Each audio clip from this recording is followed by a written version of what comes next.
So hi guys, you're listening to NVC reporting for Club 3D TV. This is the HD 6870 x2 playtest for Team Fortress 2. One important thing to note is that TF2 is a CPU intensive game, so if you're not running a similar setup to mine, your results with this card might differ. That said, we are going to be looking for above 120 FPS. This will coincide with my 120Hz display. We'll also be running my competitive config available at zronvc.co.uk at 1680 by 1050 with 4x anti-aliasing. I pretty much hate low quality configs and jaggy edges. And actually in TF2 I'll up the FPS to 125. This essentially gives me a small margin of error in case of any micro-stuttering.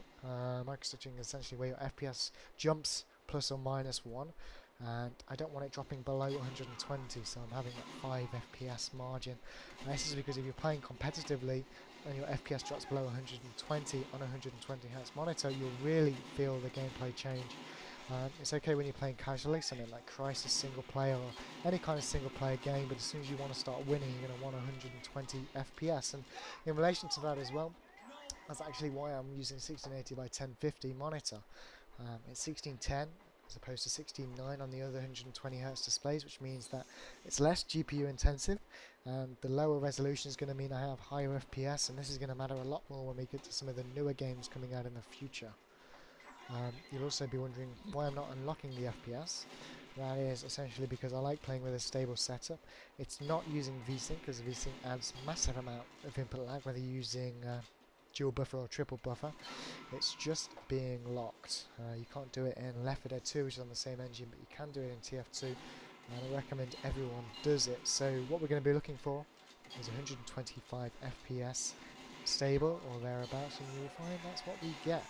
I'll put the minimum, maximum and average FPS at the bottom of the screen during the video, but apart from that, check the description for the full FPS log from Fraps.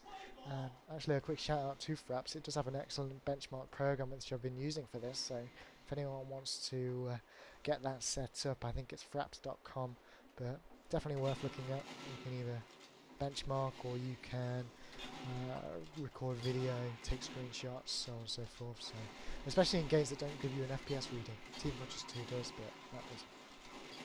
Anyway, we're going to be playing a TF2 lobby, 6v6, while I play competitively in TF2, and yeah, enjoy the video.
Just got clean, rummy.